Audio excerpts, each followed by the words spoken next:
Hi, I'm Vanessa Jansen from Positive Dynamics. Thanks for joining us today and taking some time out of your busy schedule for our seminar where we're going to talk about buying your first home. So, what I'm going to ask is that you could grab a pen and a paper because we're going to talk about some really great things and you're going to get a lot of value. So if you could take some time right now to grab that pen and paper, have that close by. And if you have any questions during our seminar, down the bottom of your screen, you're going to notice a chat button. Please click on that chat button, type away over to the right-hand side any questions that you have, and what we're going to do is we're going to come back to those at the end of the seminar. So if for some reason you can't find the chat button and it's not working for you, what I'm going to ask you to do is send us an email and send that to info@positivedynamics.com.au, and we're going to come back to you as soon as possible. You could alternatively phone us in our office, and our number is 1300 784 084. So we hope that you get some great value out of today. Again, we really thank you for taking the time out to listen to us. I'm going to be talking for probably about 20 minutes around some great strategies that are going to help you get into this first home. I'm also going to talk about some great strategies that you need to implement after you've purchased a first home. Following myself, then I'm going to introduce you to Tom. Tom's going to take you through deposits and servicing requirements. And then Hardik is going to follow, and he's going to be talking about stamp duties and the first home buyer's grant. So yeah, please stay tuned, and we hope you get some great value. To start with, I'm going to tell you a little bit about myself and a little bit about Positive Dynamics. So Positive Dynamics is a business that I commenced with my husband, who's also my business partner, back in 2006.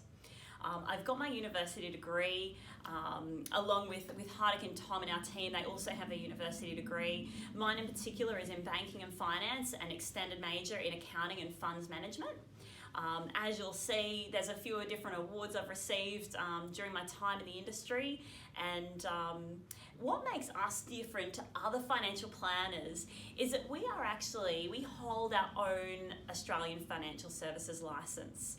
So what that means is we hold our license directly with ASIC, and we're not attached to any banks, not attached to any products or any industry funds. We're really going to be giving the strategic advice that's best for you to help you achieve your goals, build wealth. So, look, before I get into anything in detail, I do need to take you through a general advice warning. Anything that the three of us talk about today is general in nature. It doesn't take into effect your personal situation. We would love to get to chat with you and understand your position in more detail so that we can give you some personalised advice. So what I'm going to talk about to begin with is some strategies around getting you into that first home. It's a really exciting time in your life. You're buying this house. It's such a big asset, and it's a really important time in your life. And some of the ways that we can get you into your first house, and traditionally this is one that most people would commonly think about, is saving money. But I'm going to talk about how you can save money and you can get a compounding effect on that money that you're saving. It's going to help you get into that house a bit sooner. Another great way to get you into that first home could be a gift. It could be a gift from family or friends. It doesn't matter how you come across that gift, but that gift can form the deposit to get you into the first home. Another great way that could get you into your first house is if your parents are in a great position where they own their house, or they almost own their own house, and they can go guarantor. I'm not going to talk too much about that in detail because Tom will take you through that when he's talking about the deposit. But it is a fantastic way. If you're lucky enough that your parents are in a position where they can help you out, that is a great way, and it will really fast track you into that first house. Another way, there are some superannuation strategies that are great to help you getting into the first house. Again, today I'm not going to talk about those strategies, but if you would like more information on using your superannuation to build some wealth to get you into the house, then please put some comments up or contact us for an individual discussion. So Now, investing. I'm going to talk about why investing is so important. Well, you would have all heard about the compounding, returns at some point earlier in your life.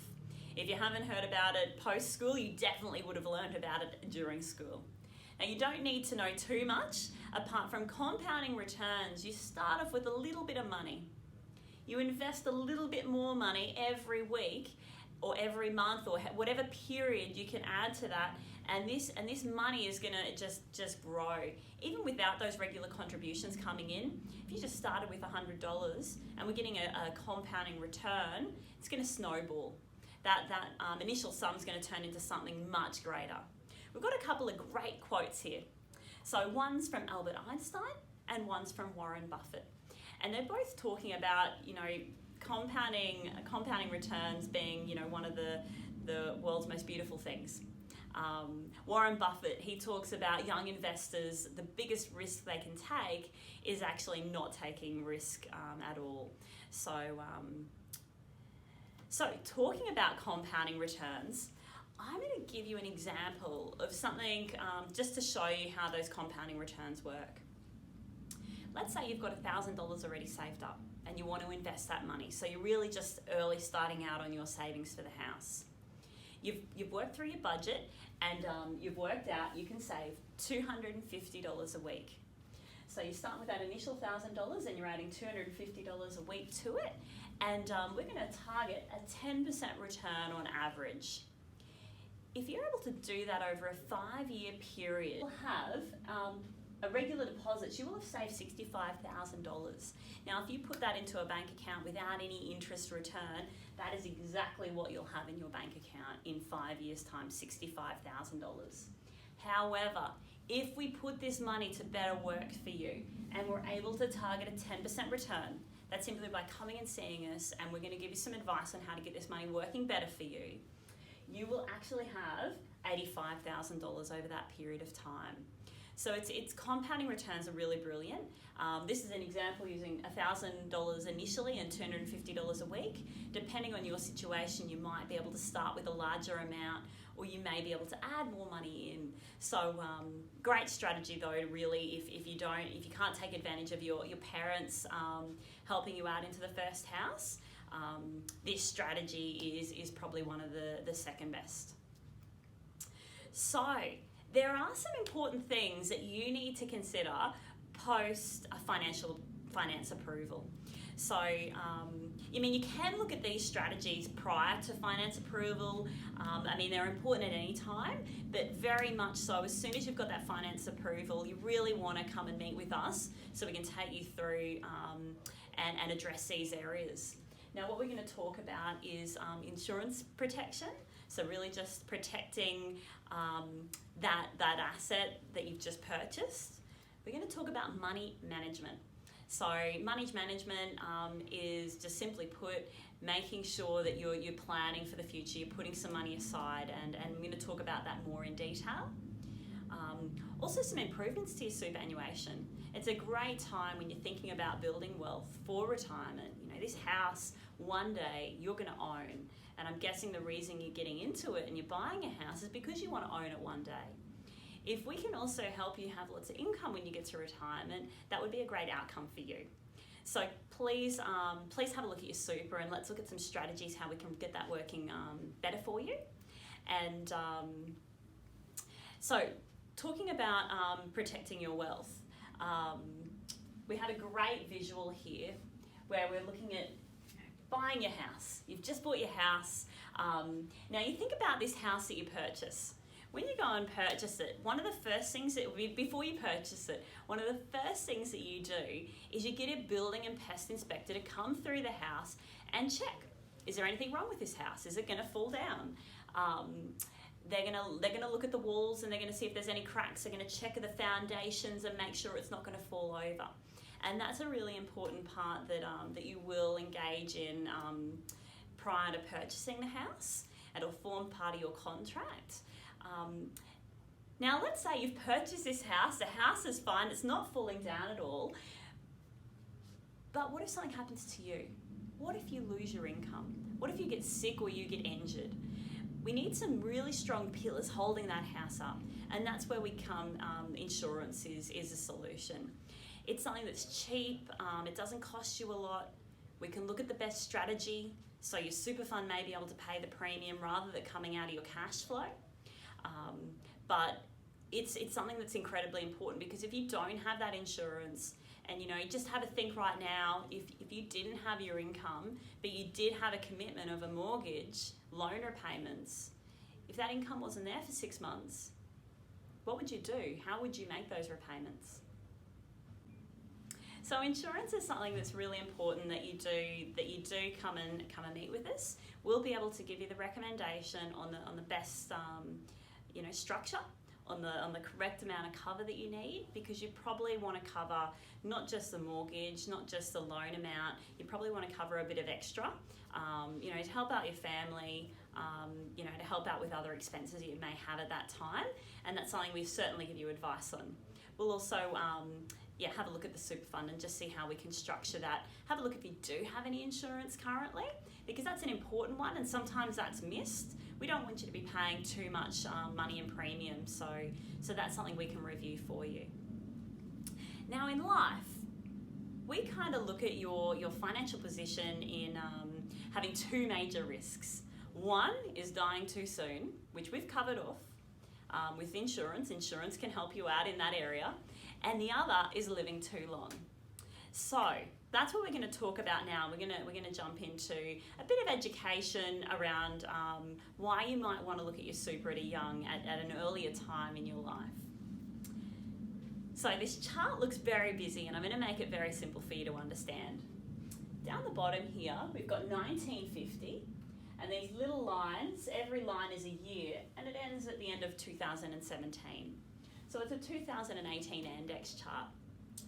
If you had $100 in 1950 and you put that $100 into a bank account, if we follow the grey line, you'd have about $6,300 today. However, if you took that $100 and you're in a balanced super fund is generally the default. When you join an employer, they're going to set you up in a super fund if you don't already have one. And then the way that your money is invested is in the default, which is generally a balanced investment option. Now, if you had $100 in 1950 and you put that $100 into a balanced super fund, you would have about $96,000 today. Now, the alternative to that is having a look at how the money's invested.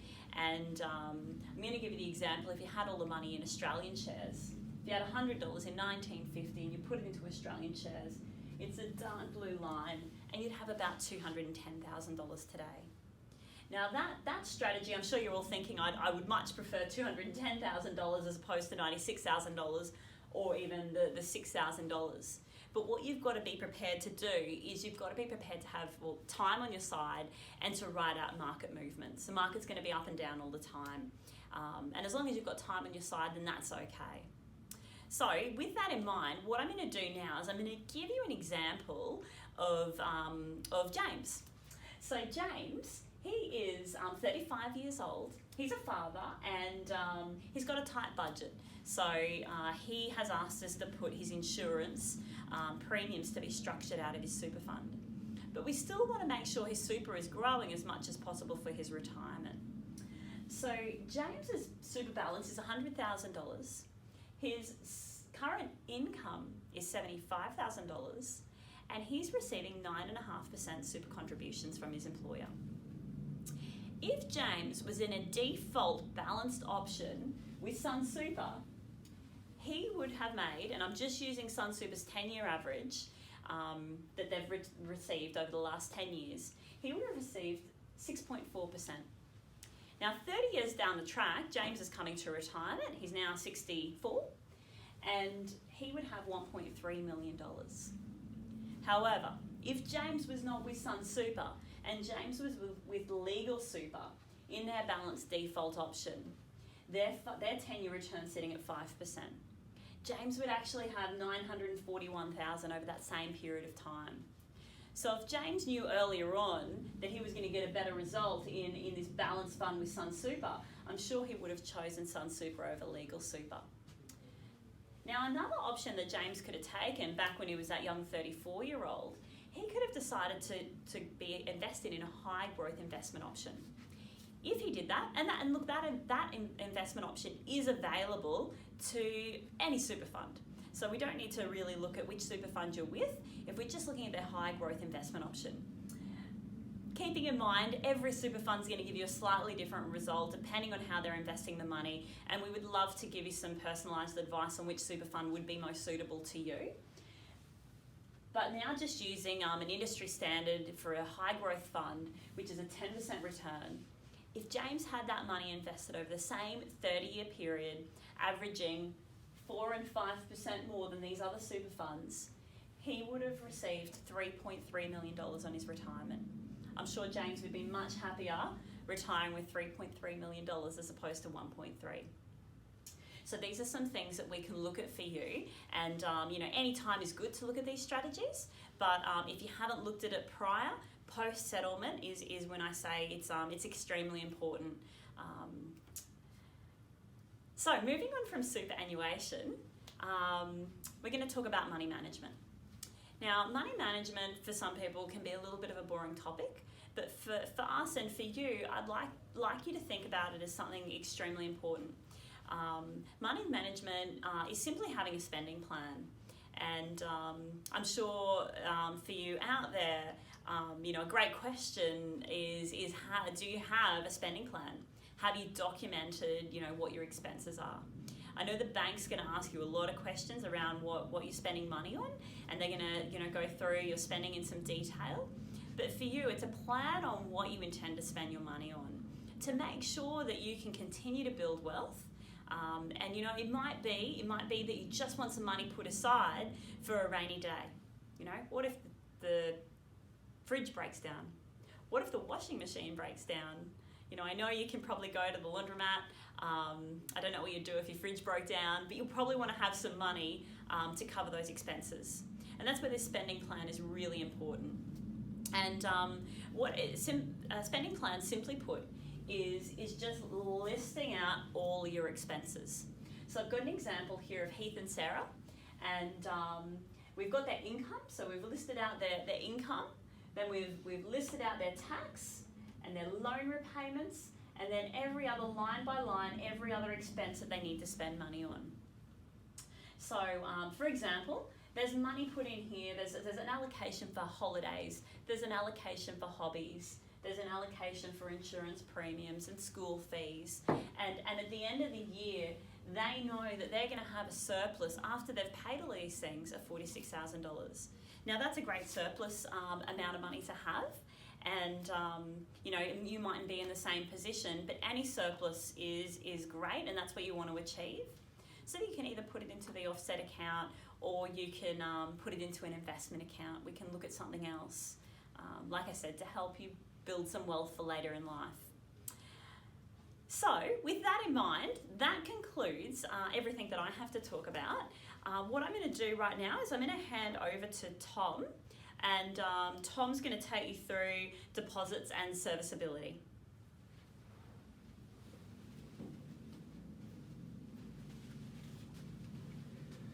Thanks very much, Vanessa. I really appreciate it. And thank you all for coming onto this seminar today. You've done the right thing coming here. This is probably a very exciting time in your life. You're thinking about purchasing your first home, and you've done the right thing by coming here, getting some more information, and learning a little bit more about what you need to do to make this dream of yours a reality.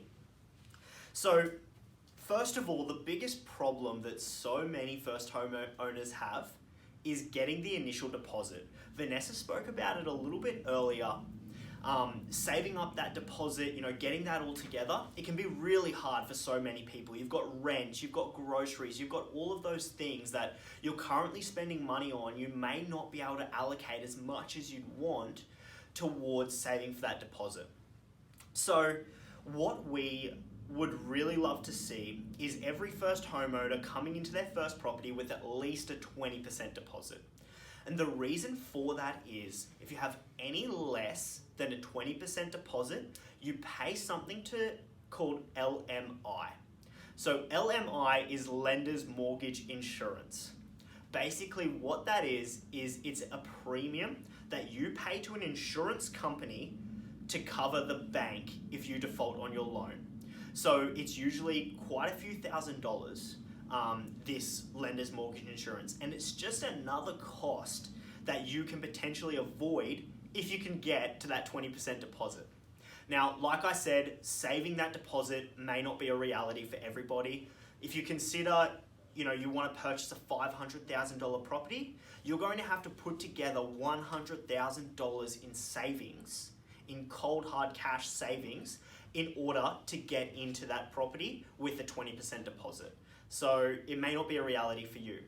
So your other option is something called a parental guarantee. Again, Vanessa spoke about it a little bit earlier, but what a parental guarantee is say your parents are in a really great position in terms of their loan and they have a whole lot of equity in either an investment property or their own home that they currently own. What you can do is your parents can use a portion of the equity that they have in their home as collateral on your loan. So basically we go back to that example where you're purchasing a $500,000 property. Say you've put together your spending plan, you've been doing so well, you've saved up about $50,000. You've got a 10% deposit on the property that you want to purchase. To avoid that lender's mortgage insurance, you're going to need another $50,000 to get into that property. Now, it could take you another 2, 3, 4 years to save that $50,000. What you can do instead is you can go to your parents and say, hey, mum and dad, would you be able to provide me a parental guarantee so I can get into my first home, so I can get into the market and not have to wait another 2, 3, 4 or 5 years. What the bank would do is they'd use their home as collateral. So they'd say get that other $50,000 out of the equity in their home and they'd use it against your loan. It doesn't mean your parents have to pay any more in their repayments. It doesn't mean that they have to pay back that loan on your behalf. This is not a gift. You are 100% going to pay back that loan. The only reason why it would be a negative thing for your parents is if you were to default on your loan, not be able to pay it back, the bank repossessed your property and had to sell it, and there was a shortfall between the value that it was sold for and the current loan that you have. If that were to happen, that's when your parents would have to fund any shortfall. So say the bank sells that property now for $450,000 and there's a $20,000 shortfall between what you owe and what the property was sold for. That's where your parents would have to come in and have to fund that shortfall in whatever way they had to do it. So look, if you're not going to default on the loan, if you're not going to need that property to be repossessed, that doesn't happen so much nowadays anyway. Banks really want their clients to be able to pay back the loans. You can put together payment plans, all of these things, so that you never have to get into that position where your parents are having to fund any shortfall on this type of debt. So a parental guarantee is a really great option for you if you can't save up that 20% deposit and you still want to get into that property and not have to wait all these years out of the market.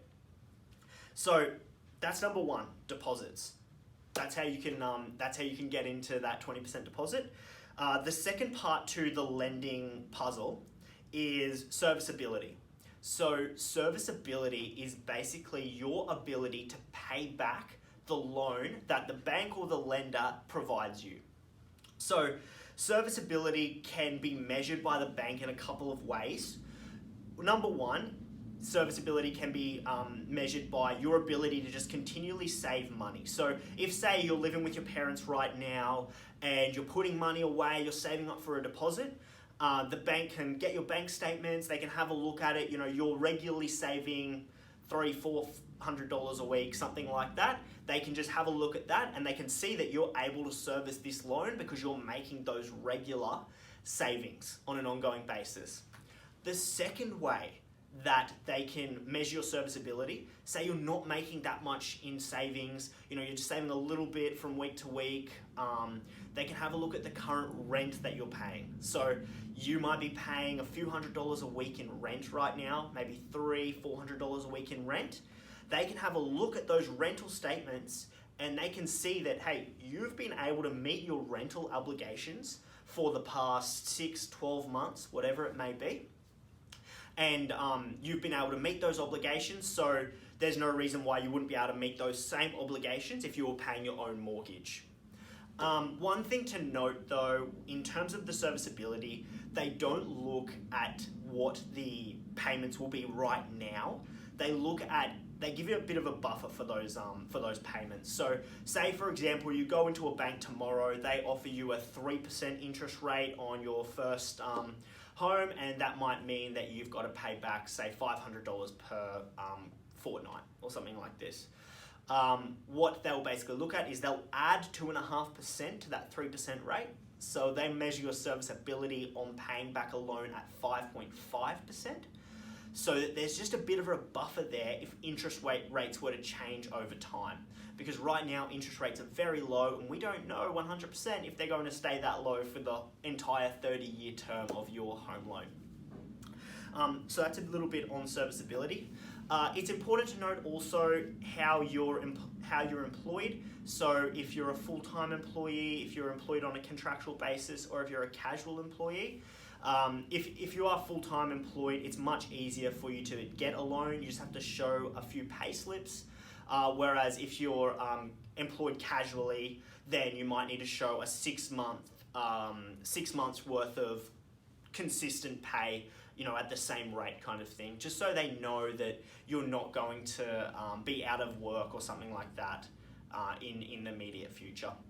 So that's putting together the deposit and serviceability. It is a big scary thing getting this loan. It's probably the most debt that you've ever had in your entire life when you go and get your first home loan. So it's super, super important that you go see a lending specialist so that they can talk you through all the steps. They can help you out with putting together everything that you need to put together so the lender can actually offer you this loan. If you don't know a lending specialist in your area, then please put a comment into the comment section in this video, or give us a call on 1300-784-084 and we can put you in touch with a lending specialist that'll be able to help you through this whole process. Look, good luck with purchasing your first home. I hope this has given you a little bit of information and a little bit of value around getting that loan and being able to get into the property. I'm going to hand off now to Hardik, who's going to talk about the first homeowners grant and stamp duty with purchasing property. So good luck everybody, and please get in touch if you need anything from us or we can help in any way.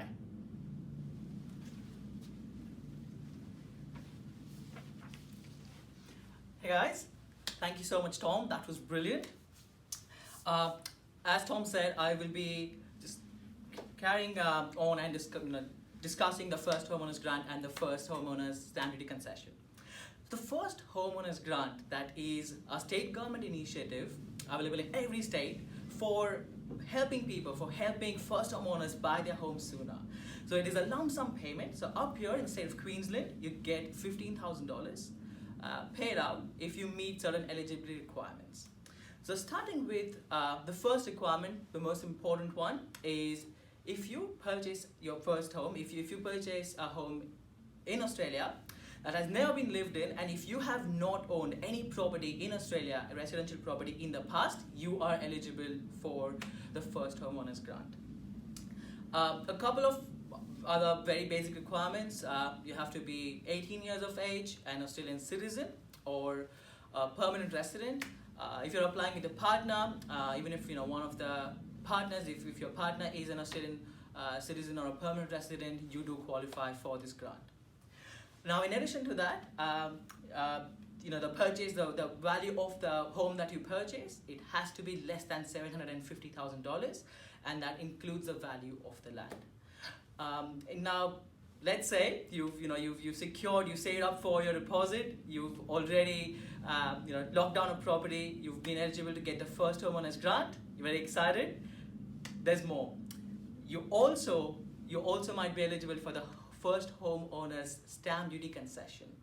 So what is the stamp duty concession here? On the transfer, the purchase of any asset, you have to pay something known as stamp duty to the state government. In this case, if you're first homeowner in Australia, you also get that waived off. You get a discount on that up to a valuation if you purchase a property up to $550,000. Similar requirements to qualify for that, starting with you've got to be 18 years of age, never owned a home to live in before in Australia. One good advantage here is even if you are not an Australian citizen or a permanent resident, you still qualify for this stamp duty concession.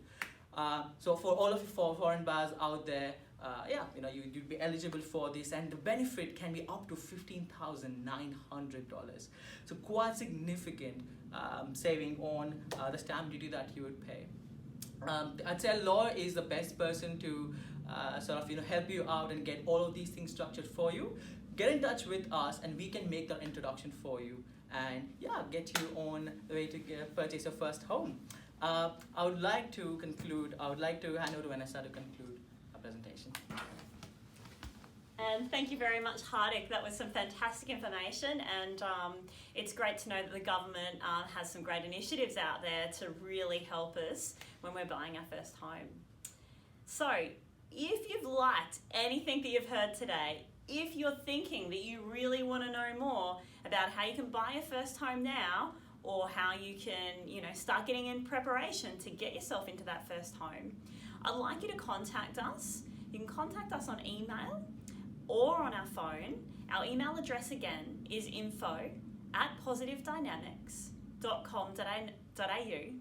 Our phone number is 1300 784 084. And we also have a booking site where you can jump on right now. If you want to type this in to your Google search, to your browser, it's www.positivedynamics.com.au/financial hyphen, so the dash in the middle, hyphen, advice / I'm going to give that to you again. That's www.positivedynamics.com.au/financial hyphen advice / Once you jump on there, there'll be a box. It says book your free starter session. Click on that. That'll take you straight to our calendar, and you can book your free 20-minute session with one of our team today. Thank you very much for joining us. I hope you've got some enormous value from this session. Thank you for taking the time out of your day.